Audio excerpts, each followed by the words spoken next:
Suffering.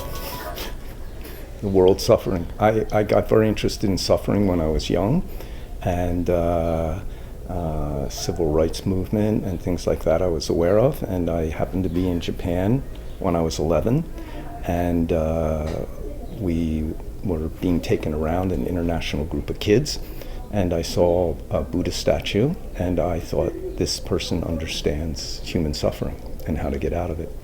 And I didn't want to read about it. I wanted to meet a master, and 15 years later I was able to meet Zen Master Seung-san in America, and I heard his Dharma speech, and I decided he was the teacher I was looking for. That's how I got involved. That was 40 years ago. And I quit my job 6 weeks after meeting him and moved into the Zen Center.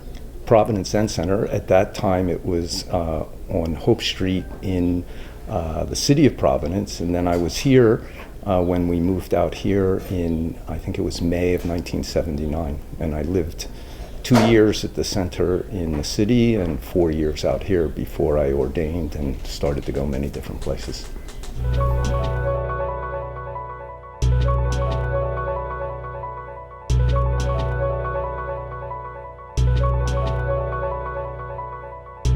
I felt Seung-san Sunim had real wisdom, and he also had emotion, which I felt he used well, with wisdom.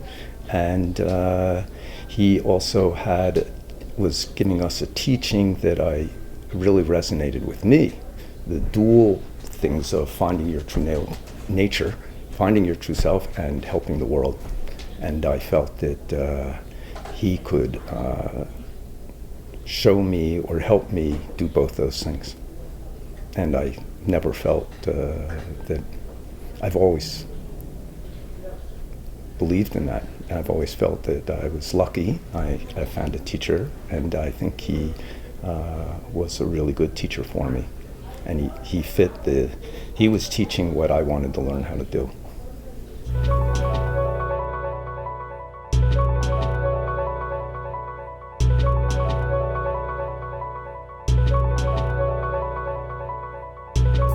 Of Dae Sunim.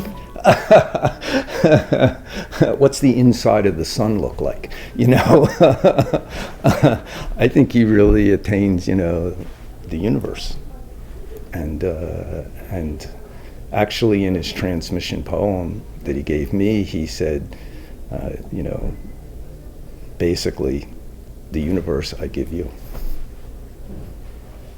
Yeah, so I think I think I was lucky, because not only did I have confidence in his enlightenment, but for some reason I also felt he was a human being, so I didn't expect him to be perfect. And when he made mistakes, I learned a lot from how he acknowledged them and handled them. That was a great teaching.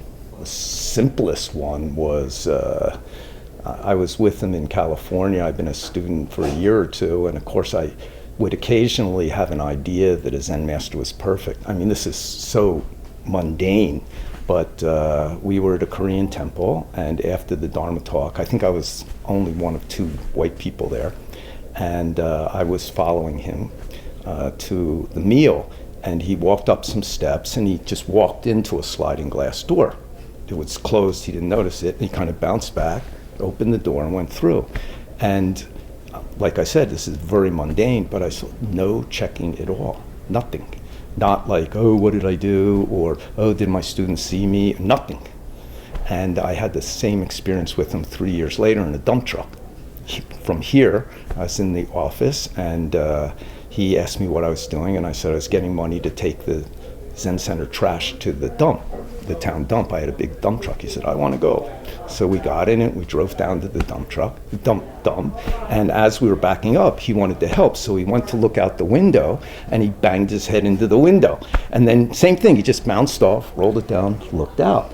And I thought, well, didn't we just do this 3 years ago in California, And then there were others, of course, much less mundane, where he made more, you might say, social mistakes, or at least did some things that people didn't like. And he was able to listen to everybody and not try to defend himself and listen to the feedback. And then he gave his explanation and said he understood that, he was approaching this differently than was necessary in the situation. He took responsibility. He said, if there's a problem in the teaching in the school, that's my responsibility.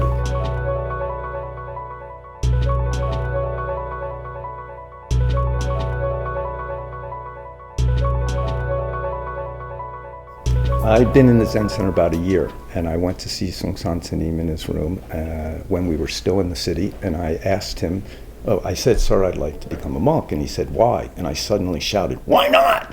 And I realized I didn't know why.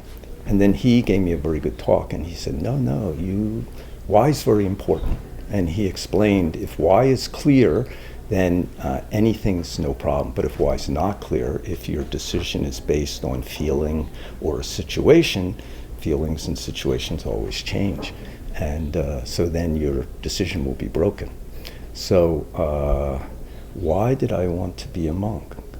I think I dimly realized at that time that the only thing that was important, I wanted to help everybody. I wanted to get over my suffering, and I wanted to help everyone with their suffering, because I felt, I was 27 at the time, that it was the fundamental experience of humans that motivated most of what we did. And at that point, I felt that practicing was and understanding my true nature was the fundamental way to realize that and the truth of the universe, and that the activity I wanted to do in the world was to help others practice, and then they could live it out however they wanted, married, working, whatever. But I didn't quite understand when he asked me why I wanted to do that, or I couldn't say it clearly. So 6 years later, after a bunch of karmic experiences, which he pushed me into, and which I accepted, I asked him again, and he just said, wonderful. He knew that then I knew why. At that time, I knew I didn't have a husband's mind, I didn't have a father's mind, I didn't want a family, I didn't want a personal situation. I wanted to be able to share with everybody, and I wanted to be able to feel that everything in the universe is my family. And for me, the best way to do that was to ordain. But it took some rough up and downs that he forced me into to really get to a very clear understanding of that. Basically, he had said that correct Sanim is someone who perceives this world and then perceives their job and then does it. And so that became clear during those intervening 6 years.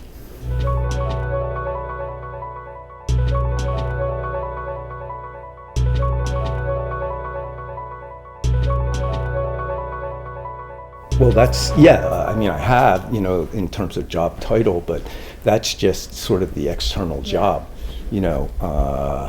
Our job, our body job's changing moment to moment. Right now we have interview job, maybe we have drink coffee job, you have wake up in the morning job, go to the bathroom job, drive your car job, be a daughter job, be a son job. Your body job is changing moment to moment. We have a thing called careers, and everybody gets a title of some sort, and we think of that as our job. But I believe our true job is moment to moment, understand my true nature, realize my true nature, and help. And so it doesn't matter what the form job is. So I've had some title, a couple of them at Musanga for a while, yeah.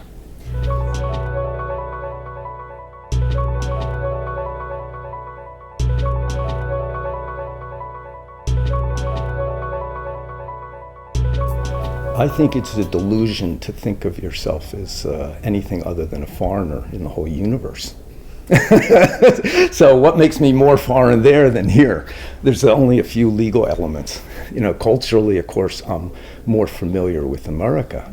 But being in a different country, a different culture, really helps you get don't know mind.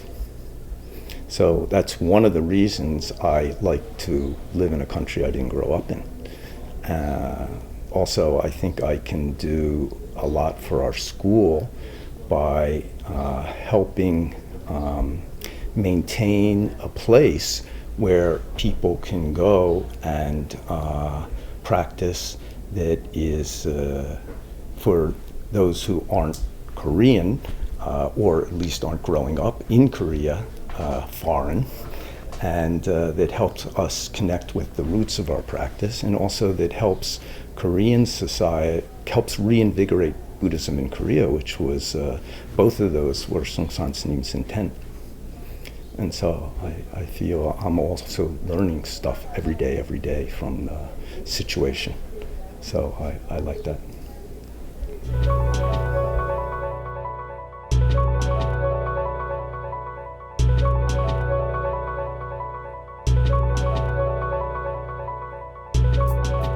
I think that's one of his great gifts to us, that he saw beyond those kinds of categories while being able to acknowledge them at the same time.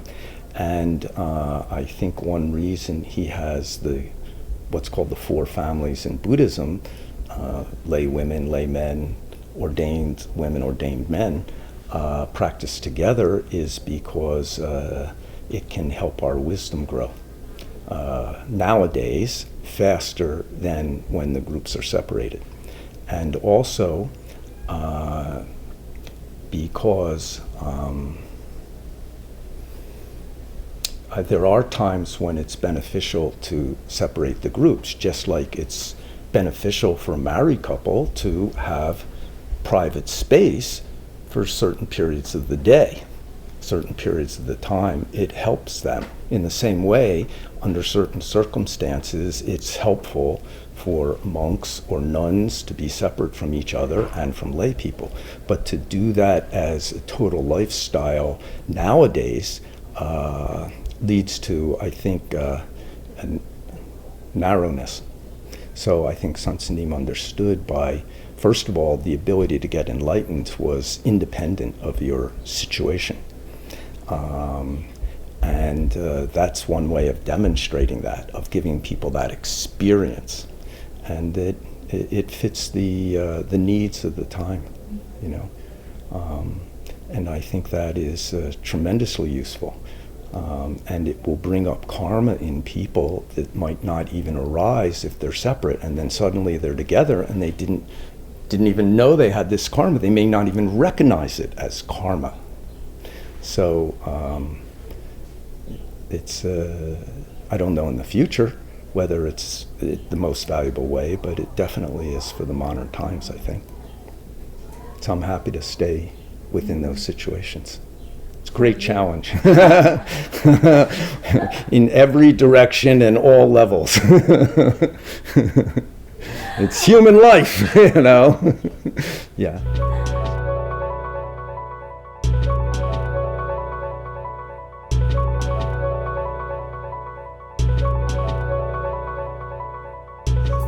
Who are you? Who are we right now and what are we doing? How can I hear your questions and answer? That's all. It's pretty independent of everything, I think. It doesn't matter where we are, what cultures we come from, or what thing we're doing. That kind of mind is the treasure that we all have. And it's the nature of the universe. And I think as we realize, we call it something, we put a name on it, everybody puts names on things, but maybe when Sansanim first started using the term, the first time somebody heard it, it was like, wow. But, any time you use something over and over, sometimes you lose the live part of it. But, keeping this question alive What am I? What is this situation? What is this? What helps in this moment? I think that's real life. Everything else is death. So most of the time we're dead. We're just attached to this form and think it's alive, but it's not at all. That's why people are unsatisfied and why they pursue satisfaction through unskillful means. Accumulating money, accumulating power, accumulating, food, sleep, sex, money, and fame. I think Buddha laid it out really clearly. To me, that's the fundamental question of any living creature, and that's why it doesn't matter whether it's a ghost, it's an alien, it's a human, it doesn't matter. Animals, they have their particular circumstances, the earth has its circumstances, but the basic fundamental nature of things is the same for all. And humans have to understand how we cause ourselves and other suffering, and if we understand it clearly, we can do something much more wonderful. There's nothing else to do, actually. You either do that skillfully or unskillfully.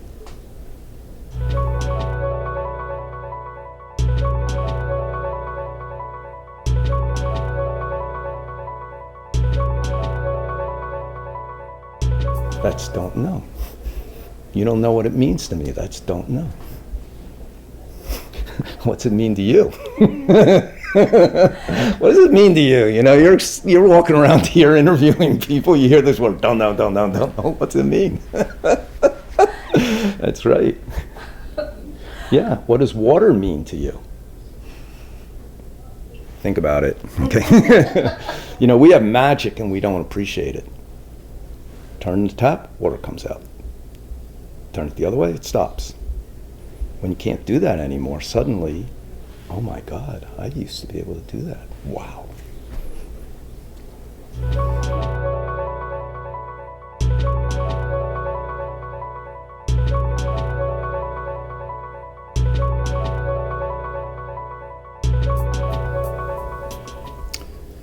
I hope human beings all wake up.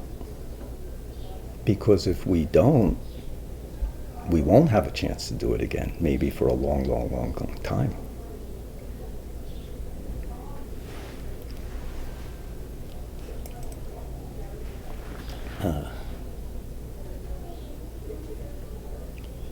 Most of us, I include myself, need some big suffering before we wake up.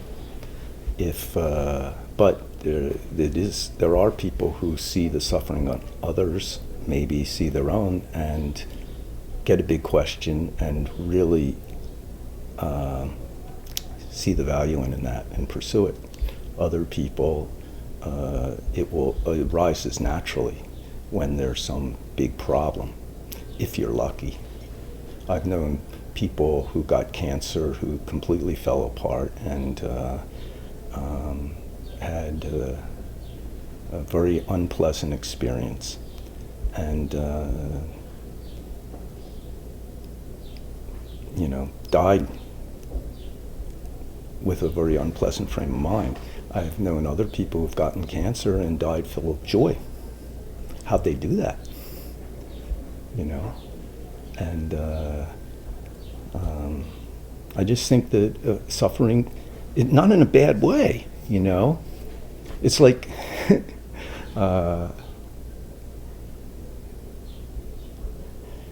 you look at the Buddha looks good, right? Even in the very few representations of the Buddha when he was doing very hard training, before he got enlightened, and he's all skin and bones, he looks very focused. And after enlightenment, every representation, he looks good. Peaceful, centered, clear, wise, compassionate, kind, strong. What a combination of things. And his teaching is, the first teaching is, the nature of life is unsatisfactory. He didn't say, This situation's unsatisfactory, but that one's not. He didn't say sickness is unsatisfactory or suffering, health is not. It's all unsatisfying by its very nature. That's not a negative thing. It's just describing something the way it is. When you don't accept that, then you really get suffering. When you accept it, it's not suffering. It's the truth.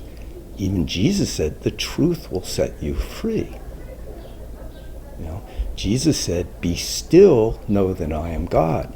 As I understand it, in Aramaic or something, the original word used, I don't know, I'd love to find out from a scholar, but what I heard is know, the original word meant to touch.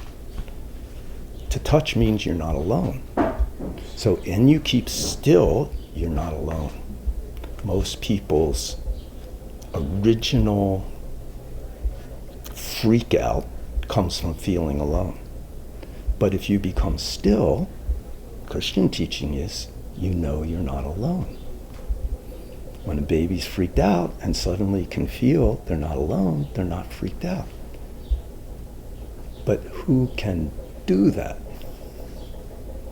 Using lots of words doesn't do it. Saying water doesn't take away your thirst. So you have to do it. You have to find out how to do it. Not even do it, it's what we are. But you'll never get it, the experience, unless you question what's getting in the way. What are you creating to get in the way?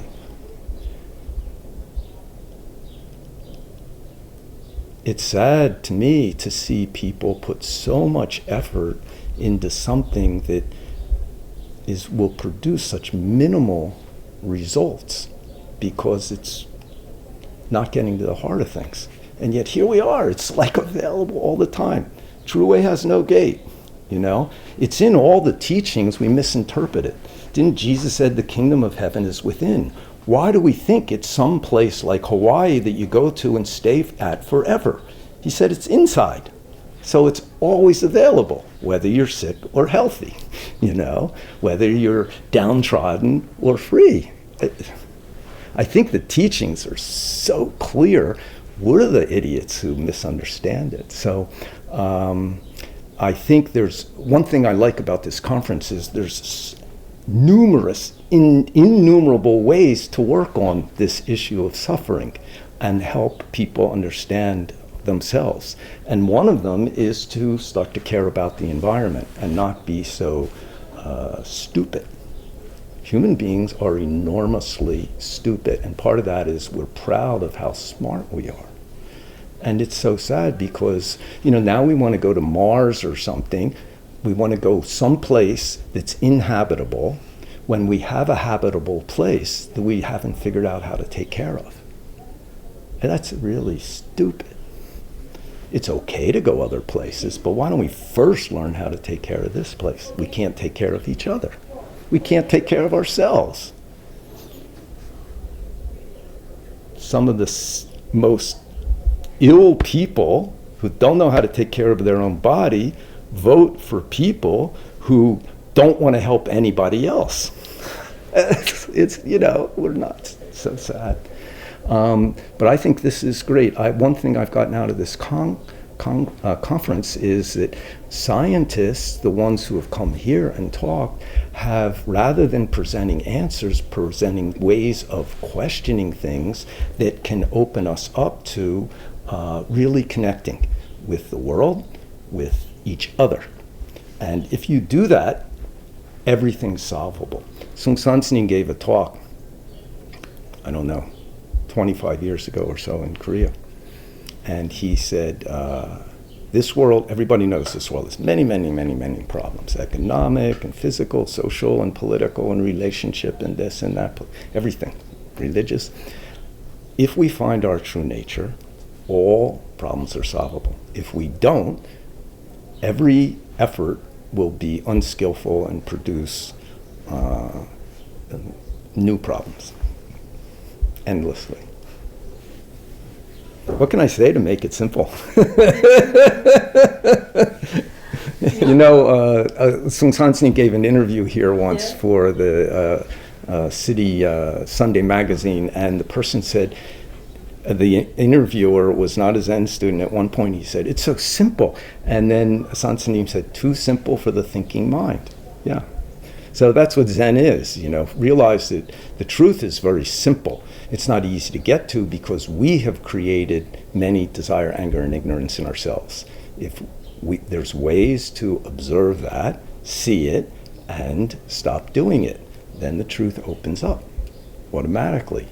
Any moment, we can connect with whoever we're with. We can connect with nature.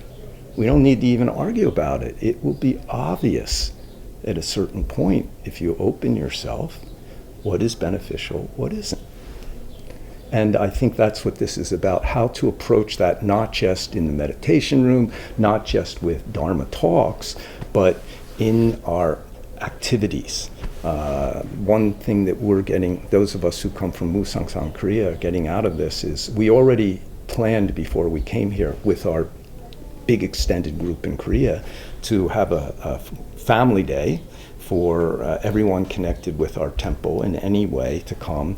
And we will talk about what went on here and see what interest in it is generated in our community and group, and what we can do in our own temple and community and country, and we're in a very interesting situation.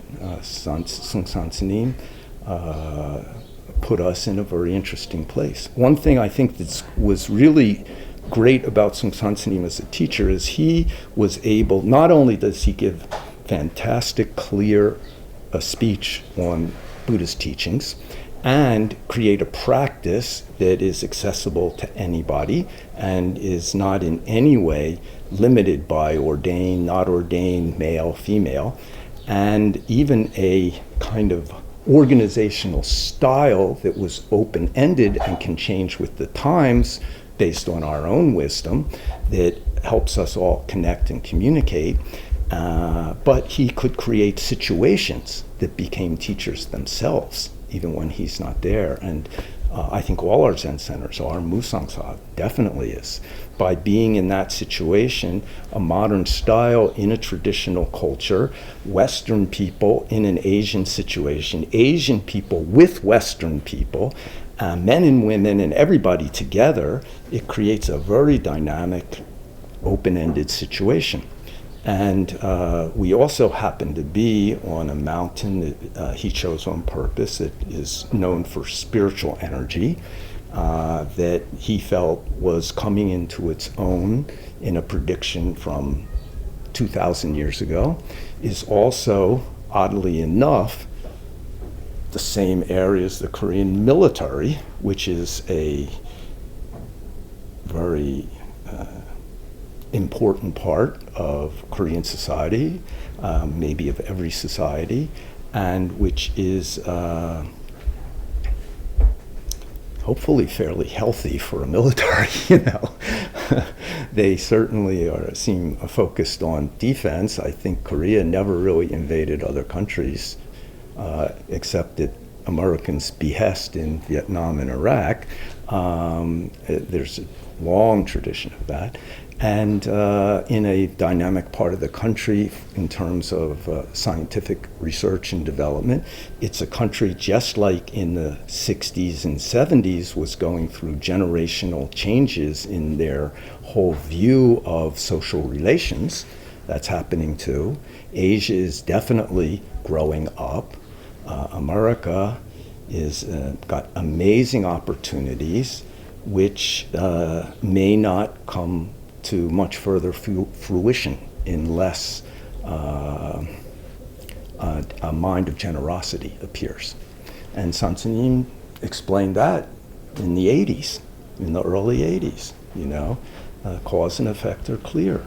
If you come and take somebody else's country and then say it's yours and keep other people out, not by any design or anything, just the nature of the universe, you will lose it. Cause and effect. You harm somebody, you will be harmed one day. You can change that, but only if you have a very generous spirit and realize it doesn't belong to one group. It belongs to all beings, which includes earth, sky, air, fire, water, animals, insects, everything. If we develop that mind, that our family is the whole universe, then that is heaven. That is paradise. That is nirvana. That is what everybody deep inside wants. Doesn't have to be someplace else. In fact, it isn't any place else. And that's what this was about. I mean, the time of great communal living and back to the land passed quickly in America for most people. Some people might still be doing it. That's what Providence Zen Center was. But the heart of the practice, the mind, hasn't disappeared at all and is just adapting to situations. And one change for Buddhism, which is also starting to appear in Asia now and has appeared in the past also, is, for example, social engagement. That's not new to Buddhism. It's a very important part of it in the West, and that's excellent.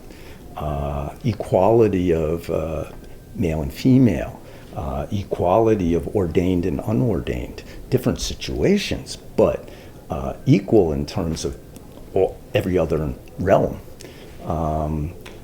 The blend, very healthy blend of Buddhism and science. There's no conflict at all. In fact, there's many things that Buddha perceived through his intuition that modern science can find with instruments now. The blending of Western psychology, which was addressing suffering of consciousness, with Buddhism's understanding of the original nature of consciousness. And you can even see in Asia that in China, there are some temples that have meditating psychologists who live there to help the residents with hindrances in their consciousness that they're not able to get through. A minister in China last year said that they should look towards Buddhist principles to learn how to live ecologically. So Asia, on many levels, is waking up again to the values of Buddhism. The organized religion is maybe slower because it has structure and money. Luckily, the Quantum School of Zen has some structure but no money. So it keeps it fresh and alive. You can cut most of this out, You asked me, and I'm not going to stop, really.